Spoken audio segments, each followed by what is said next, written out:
"I don't want to have people that are unfair," Republican presidential nominee Donald Trump told radio host Hugh Hewitt this week.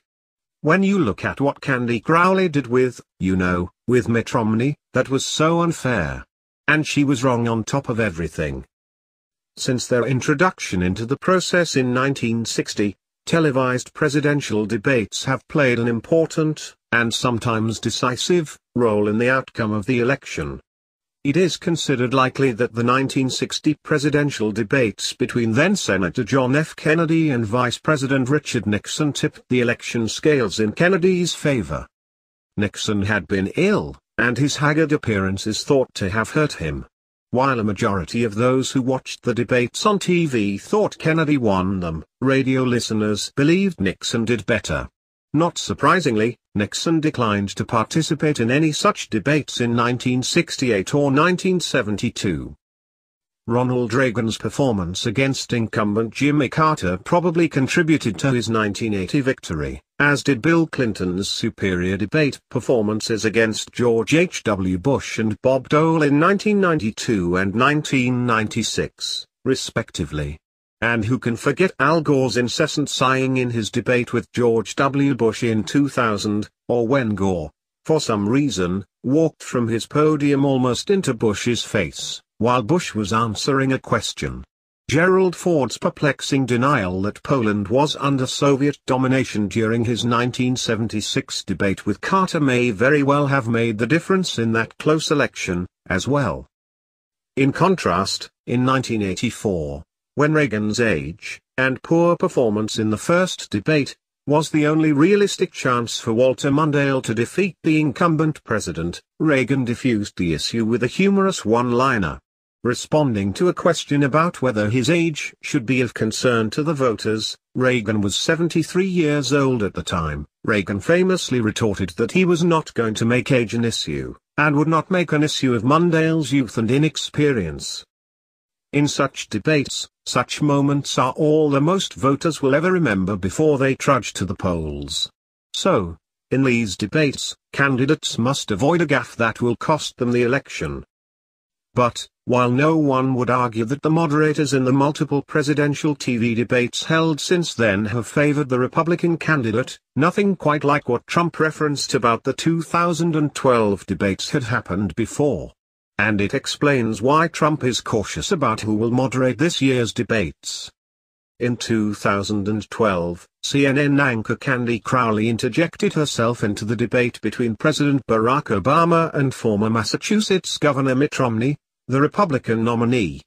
Following the September 11, 2012, attack upon an American diplomatic compound in Benghazi, Libya, the Obama administration took great care to insist that the attack was not the result of a terrorist attack, but rather a spontaneous demonstration against an anti-Muslim video. 4 Americans, including the U.S. Ambassador to Libya Chris Stevens, U.S. Foreign Service Information Management Officer Sean Smith, and 2 former U.S. Navy SEALs, Glenn Doherty and Tyrone Woods, were killed in the attack.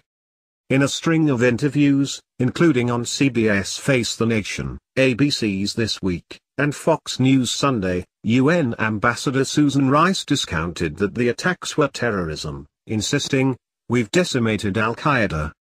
Instead, Rice called the attack a direct result of a heinous and offensive video, which ridiculed the Islamic religion, and especially its prophet, Muhammad. This was important, because the Obama administration was touting its supposed success in destroying the ability of terrorists to attack America, highlighted by the killing of Osama bin Laden.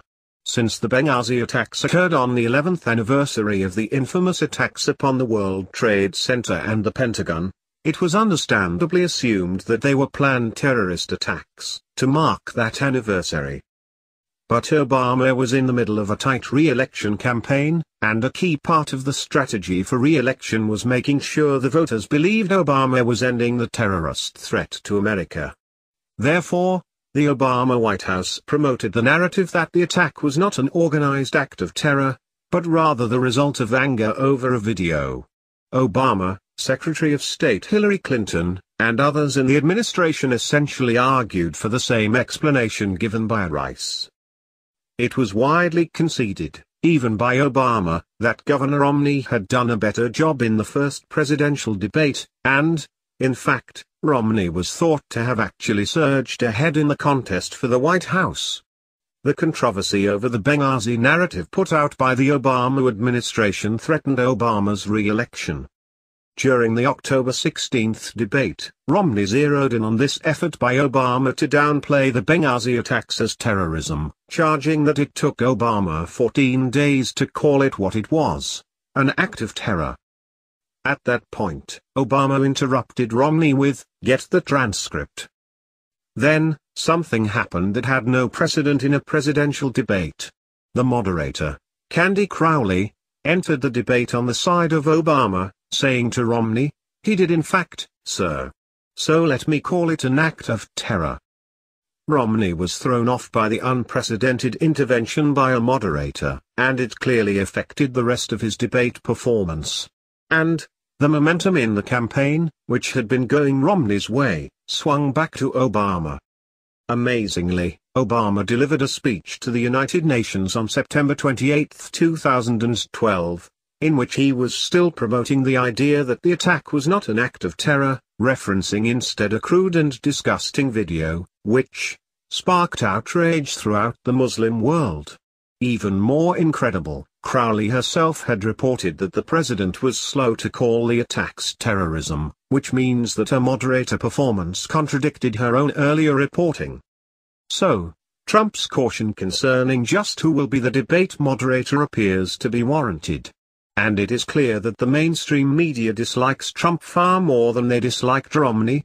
Trump has told multiple reporters, including radio host Hugh Hewitt and Fox News' Greta Van Susteren, that he wants to do the debates, but is concerned about facing a moderator biased against him.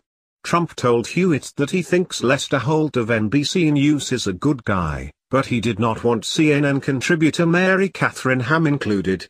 "I've never gotten along with her, no. No. She is not a fan of mine, and I've never gotten along with her. She says only bad things, so let's cross her name off." Hewitt told Trump that while Crowley was wrong in what she did to Romney, he did not think Chuck Todd would do anything similar. Hewitt also added that he thought Jake Tapper, Dana Bash, or Wolf Blitzer of CNN would be fair.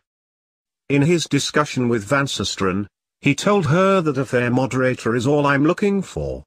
Another concern that Trump expressed was that he did not think it was good to schedule the debates at the same time as NFL games. "But I think that debates between the two of us would be very good. I think it'd be very interesting. I think it's going to be very revealing for the public, and I look forward to it, but I would think something like what we had with the Republican debates or what they had with the Democrat debates." Trump told Newsmax TV host J.D. Hayworth, "We want a moderator that's going to be fair. If we have a fair moderator, then it's going to be wonderful," and added, "So, I look forward to the debates, but we certainly want to negotiate things, moderators being